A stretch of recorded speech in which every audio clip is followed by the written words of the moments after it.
Welcome to the Swish Hoos podcast. Welcome to our listener. This time we have Bob Dignen and myself, Bill Young. We're here to explore the field of systems thinking. Now, I'm not an expert in systems thinking. In fact, I've just tried to teach myself a little bit about it. I'm not sure about Bob. I'm sure he knows a lot more than me, but I'm going to suggest that we start off by saying roughly what we each think it is. Bob, would you be okay if I kick off and try and say what I think it is, and then I'll hand over to you? Take as long as you like to say what you think it is. Yeah, because I'll probably need much less time because I probably don't know what it is, but I know that it's something interesting. You're showing a lot of confidence there that's probably wholly undeserved. Right, what I think it is firstly, it's removing the limits to scope. So in classical terms, when we look at a problem, we try and refine it down, whereas in systems thinking, you tend to take away the barriers, you tend to take away the limits. The problem becomes unbounded. So for instance, if you're releasing CO2 into the atmosphere, as an environmental example, that used to be just something you did. Now it's something that we've realized you have to take account of. So the boundary is now got to take into account the atmosphere. That's a very philosophical way of putting it. It's an acceptance of complexity. It's a realization that you can't break systems down into individual components, examine each component, and assume that you know the whole system. The components interact with each other in very unpredictable ways. It's also, I think, a realization that you can't really design a system. Most of them evolve. Behaviors, technology, culture, they evolve in memes. They shape systems, and the systems exist because there's positive feedback loops that create stability for the system. And the people who think they've designed systems generally are simply looking at what exists today and giving it a shape and a structure and a name and saying they've designed it. I hope I'm not getting a bit long-winded. So that is it. And one other thing, I think when a system designs itself in that way, you get the concept of POSIWID. The purpose of a system is what it does, is the acronym. It's the acronym from the purpose of a system is what it does, POSIWID. And that means that if a system exists, it is doing something. It has to be doing something for it to exist. And Stafford Beer, who developed developed the viable systems model, has famously said there is no point in trying to insist that a system does something or should be doing something that it transparently is failing to do. So when you say the purpose of a system is to do something that other than what it is doing, you're just wrong. That's it, essentially. And this flies in the face of reductionist thinking, 2x2 models, templates, all the stuff that has kept business schools and consultancy rich for well over 100 years, ever since Frederick Winslow Taylor, I think, and Taylorism in the art of something, scientific management, wasn't it? Yeah, in 1912. Ever since then, it's all been reductionist. So that's my long-winded introduction, Bob, to what I think systems thinking is. And I will, with relief, hand over to you.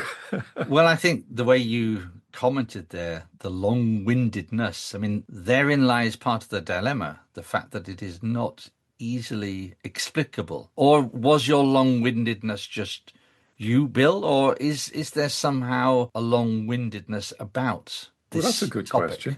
Let's come to that. Okay. I think there is something that is quite hard to define. Mm-hmm. But you carry on and tell me what you think, and then... Because I approached it the other way around. As you were speaking, I was beginning to think, well, what is it not? Because that somehow feels... And you were getting there towards the end of your introduction when you used the term reductionist. And I think, if I give a very simple example of non-systemic thinking, it would be, in my world, when we're talking about leadership behavior, you might get the comment, he did this because he's from the US, or he did this because he's German, which is a kind of thinking model, intercultural communication, still very, very powerful, very, very seductive, but it is incredibly linear. This happened because of this. The word "because" is happily used in kind of non-systems thinking. It's deterministic. This produces that, and it's this language of causality, which of course feeds into rationalism, feeds into intelligence, and feeds therefore into complex psychodynamics of ego gratification. And if I try to think about words which are away from that, it's embracing the world as multifaceted, as multilinear, that it's not possible to say this happened because of that, because things happen because of multifactorial reasons. In fact, the things have happened are partly unpredictable, maybe unknowable. I think systems thinking attacks quite a deep level the notion of knowledge. It's more an epistemology, an approach to the world, saying that we need to live in a world of exploration rather than explanation, which of course is a very non-engineering type of view. And that the reason I like it is it's predicated on curiosity, on dialogue, on humility, on possibility, all of which feed in quite pragmatically to the kind of mindset which you need to be effective in at least part of the business world today. So that's a little bit where I come from. I don't really have a strong engagement with the philosophy of systems thinking per se. I'm just always aware that whenever somebody explains something to me, my first response is, it's more complex than that. And that's difficult, because the danger with that is that becomes a never-ending response. Whatever explanation somebody offers, there's always it's more complex than that. And that's a little bit the dilemma of systems thinking, that do you enter this spiral of never-ending explanation, and that at each point there's another explanation behind that explanation. That's very good. I like the way that you define what it's not, because I think that is actually really helpful. Mm-hmm. And you also used the word linear, which is often used in this context to describe what systems thinking is not. Mm-hmm. Systems thinking is non-linear. Mm-hmm. And you can have a very complicated system that is linear. Everything goes in straight lines. Every cause has an effect, and it has the same effect the next time it happens.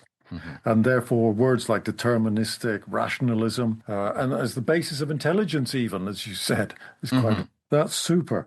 I like that. It's one of those things, Bill. It's a cognitive shortcut, and it fits. It parallels, I think, things like categorization. The brain does all of that. We know it's a partial model, but we shouldn't dismiss it wholly.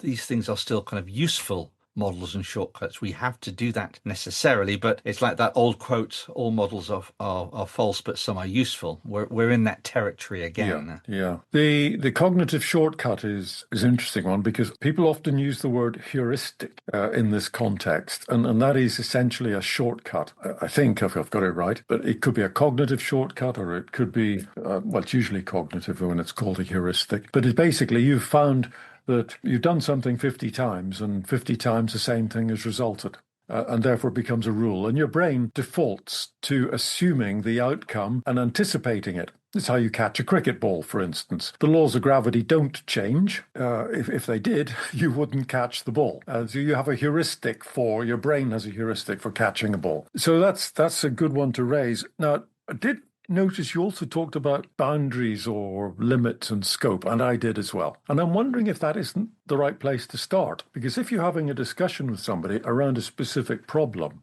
quite often agreeing on the boundaries of that problem is a good place to start to find some common ground. You might not agree, you might have different opinions, but if you agree on the boundaries, you are also recognizing what has been left out. Mm-hmm. And by recognizing what has been left out, you're sort of putting it to one side of the blackboard, or putting it on a different whiteboard, and saying, yeah, we know that exists. We know that those are possible implications, but we're going to be a bit narrower than that at the moment.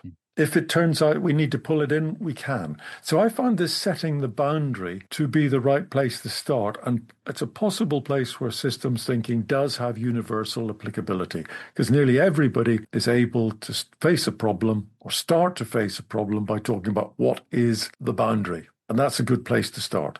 And the challenge with that, of course, is agreeing on the boundary, because maybe I can you give me an example? If we were discussing a problem where you would say to me, Bob, let's set the boundary here, because if we set the boundary broader, it just raises too much complexity. And actually, we're into a territory we can't influence anyway. So what's the point of discussing it? Yeah. Can you think of an example from your world, particularly procurement, supply chain, at where there's a problem, and you might say, actually, we should just set the boundary here because that discussion is no longer going to prove useful for us? Yes. Years ago, we used to ignore geopolitics because the world was a more stable place. And so, yes, the subject would arise. People would say, oh, this product is traveling through France. French lorry drivers are always on strike. Or there's air traffic control problems. It's just a feature of France, if you like,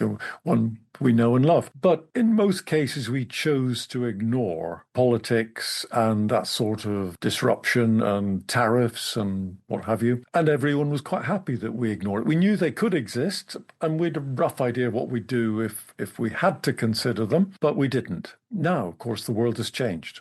And you cannot have a supply chain discussion without talking about geopolitics. And not just what America did last week, but what America might do next week, or China the week after, or others. Yeah, very good example. It is, and it's an example that came up last week, working with one of my clients, looking at sourcing from China. And yeah, major decision for companies now. Should they resource out of German quality engineering into Asia Pacific, or does the geopolitical situation produce so much potential risk that it's better to stay with a higher price product which eats your margin rather than risk it all should we experience some kind of global meltdown? Yeah, the systemic aspect of problems often emerge in retrospect. You often discover it's actually more complex than that, and what you thought was the significant agency was not. There was something else in play. I wonder, is there a kind of, I mean, if you were advising somebody, they were facing a challenge at work, of course you can say think systemically, think more broadly, but in practical terms, what does that mean?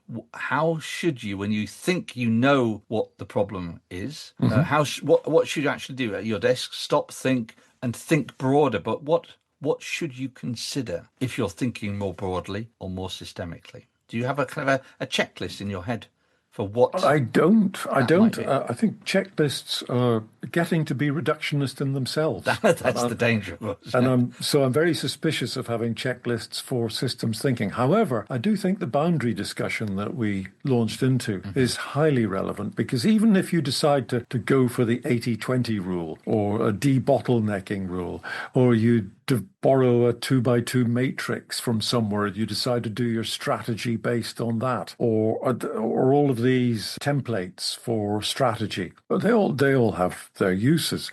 But once you've decided to do that, if you put that into the context of the wider, much more complex environment, and you share that with all the people who are concerned with it, then everybody knows how that sits, and everybody will then have an awareness of the point at which it may go wrong. Systems thinking, if it does nothing else, it tells you where the problem that you're working on sits in the wider environment and stops you making big mistakes. I'm not sure it's a good example, but in the 19th century, somebody thought it'd be a good idea to bring rabbits into Australia. They thought they could shoot them and eat them, and it would all be a jolly good idea. And within months, couple of years, they had rabbits all over Australia because nobody had thought about the biological environment that it goes into.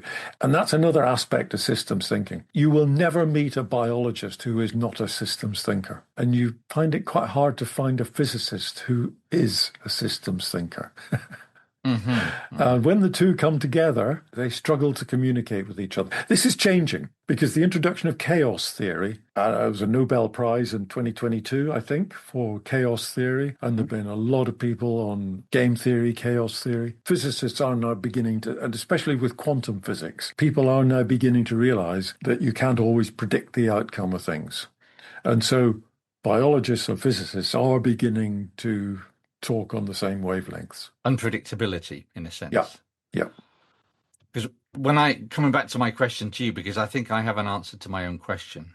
And it's That's something always good. it's something I bring up a lot. I mean, case studies, particularly in leadership training where I'm involved, case studies are a great way to show the complexity of what looks simple on the surface. An idiot doesn't deliver the data on quality on time. It must be because he's incompetent or he's lazy. That's the simple processing. But then when you drill down, you begin to discover systematic or systemic complexity. And then I think, this is my thesis, I've never written it down anywhere or published it, that there are 8 factors that you need to consider when you're facing any problem, because these 8 factors are likely to be involved at some level. Right. You give me the 8 factors, and because it's 8 and I don't count much beyond 5, Yeah, I I'm need going to to write them write down them. myself. I'm going to write them down. So the first dimension, these kind of go into out in the sense. The first one is intrapersonal. Intrapersonal. There is always a psychological dimension, I think, to the problems that happen. That's because we're dealing in the world of human beings. There's a mental construct in play. There's an attitude. There's a bias. There's an emotion which is beginning to somehow filter into what is being observed. And it could well be your own emotion, which is coloring what you think you're seeing. So then there's an interpersonal. Inevitably, human beings have relationships with each other. Where there are high levels of trust, there are often fewer problems. Where there are lower levels of trust when we're dealing with strangers, there just seem to be bigger problems. So whenever you're facing a problem, there's always the reflection at the end of the day, is the root cause the relationship? We simply don't know each other well enough. Then you kind of go a little bit higher beyond the 2, the dyad, to the group. It may be intercultural. Maybe it's symptomatic of the insurance industry or underwriting or being American. There's some kind of group identity, group values which are clashing in some way, which partly could be at play here. Then there might be something which I call technical, logistical. Might just be that, we try to do too much in too little time, haven't invested enough money. Quality of the system is corrupting the ability of us to complete the task, but something in a sense non-human, just purely kind of technical. Then there may be a language factor. Again, these may overlap, but, because I'm in the world of international collaboration and leadership, language is the medium by which we navigate our realities, and English as a lingua franca between native and non-native speakers often produces basically a corrupted code which feeds into the problem. It's a dimension of the problem. Then we go a little bit bigger, and we might say, and this might be the classical systemic kind of area, it's intra-organizational. You and I, Bill, have talked a lot about this, the fact that I don't believe in organization. All I generally see is disorganization, the kind of the disconnections within companies, between functions, between key performance indicators, whatever. Very often it is that, or the business model of the company is somehow fading in the face of new technology. So that's very often a factor. Classical process issues, again, non-human. Then you may have the inter-organizational. There may be a challenge emerging between the producer and the customer, or your territory, the supplier and the producer. It is the relationship between companies where the two business models don't quite fit or have evolved at different dimensions, or the strategies don't quite align. And that is the underlying dimension. And then the highest level, and then we're in the world of geopolitics, it's environmental, earthquake, geopolitical change, hyperinflation, that dynamic, which again is quite an important phenomenon. 2, 3, 4, 5, and I think that's 8. That's 8. And I think that's. I counted them all in, and I counted them all out. And I often put that onto a kind of a slide, and I say to a group, "Is there anything missing? Is there another dimension of problem that you experience which is not in those 8?" Mm-hmm. And generally, people say no. And then I say, well, hallelujah. If that's it, you should put that slide onto your wall, and every problem you face starts to go through the 8 factors, because there's a little bit of the DNA of all those 8 elements. So that's my pragmatic contribution. It's a kind of a paradox in a way, because I'm linearizing systemic thinking in a way to make it usable. It's a wider narrowness, let's call it that. I like it because it's a bit like the layers of an onion. And it's increasing levels of relationship, organization, interaction, and therefore complexity.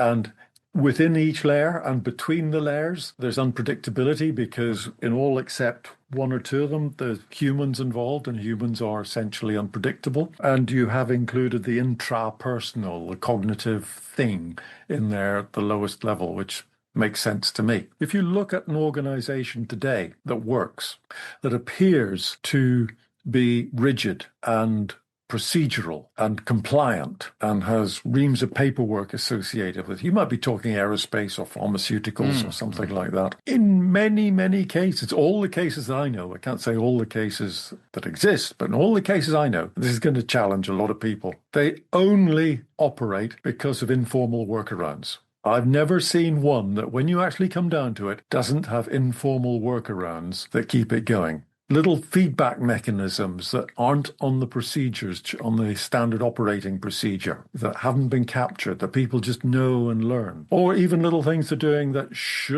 are done differently from the standard operating procedure.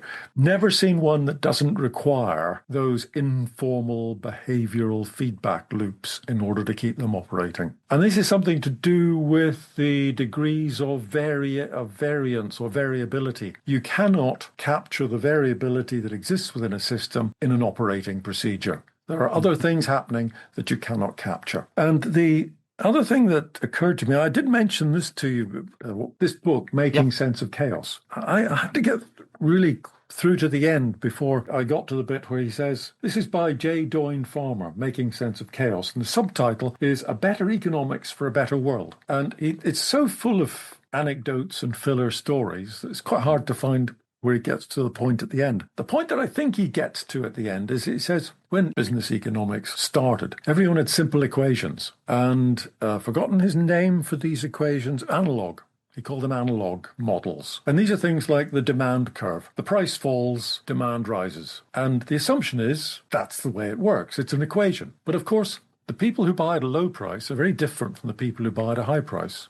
And all the way along the line, you get to groups. I like the term you talked about, intra-organizational groups and tribes and things. You get different people buying things at different times. Suddenly this smooth line becomes a whole series of disconnected dots and unrelated behaviors. This is the old analog-based model, but nobody had the power to do anything about it. Everyone knew it didn't work and that it was lousy for making forecasts. Everybody knew that. All economists have known that, and business people.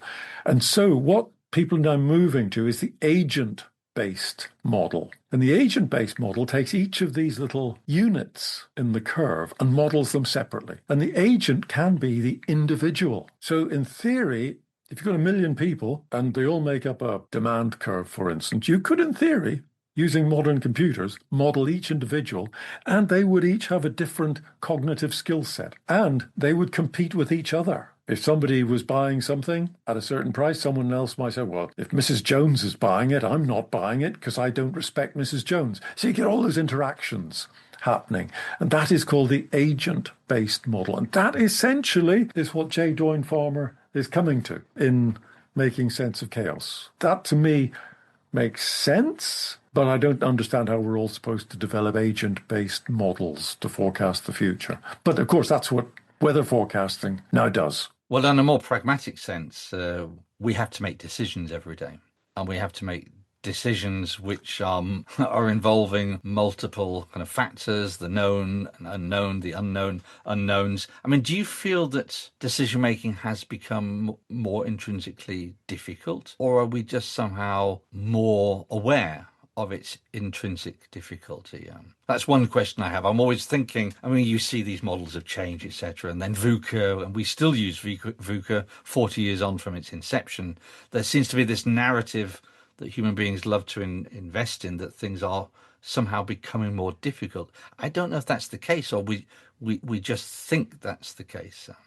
No, I'm with you on this one. I do not think inherently decisions have become any more difficult. I think there is more data, and therefore we feel pressure to engage with more data when making decisions. But I don't see them being any more difficult or any easier. In some cases, it's easier because the data helps. In some cases, slightly more difficult because the data certainly doesn't help.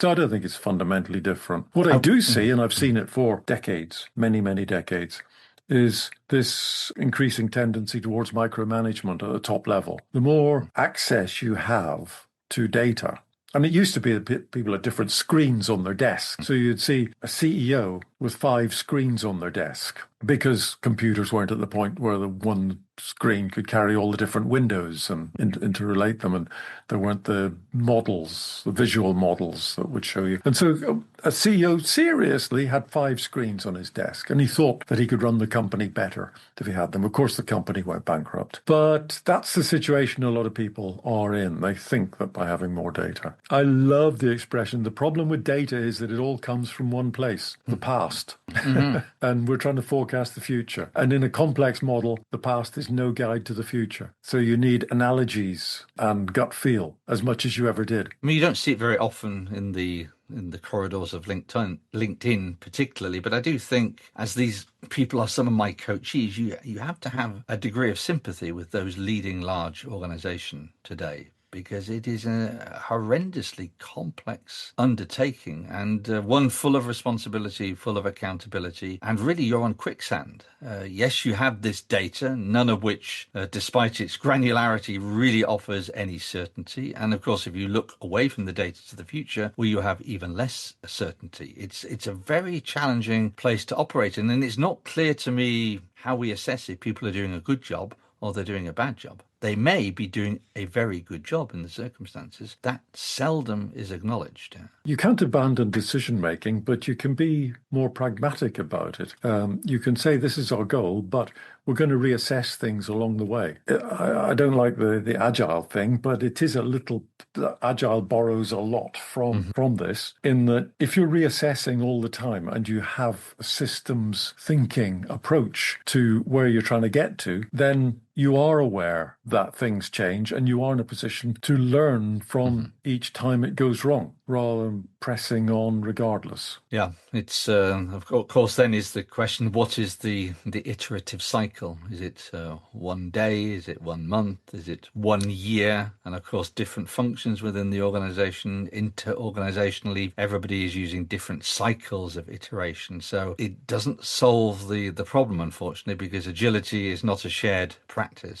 I don't think you can define it, but I think it is iterative and recursive. It feeds back on itself as well. So I think all of that, and I think recognizing that is almost as good as you can get. I think you can afford to be reductionist in non-core areas. If you're a manufacturing company and you're employing cleaners to clean the offices, you can outsource that and you can go for the lowest price. If it goes wrong, you can drop the company and use another one. The cost of getting it wrong is quite small. And so you can be lean and mean and Six Sigma and all the rest of the stuff, efficient. When it's your core business, like classically Honda-made internal combustion engines, there's no way that Honda would have outsourced cylinder head design to a third party, because it was core, and they needed to have the specialists within house, and they needed specialists with different opinions. So those specialists would be arguing with each other in very wasteful discussions that would be proposing 3 valves per cylinder, 4 valves, 2 sparking plugs, or whatever, endlessly,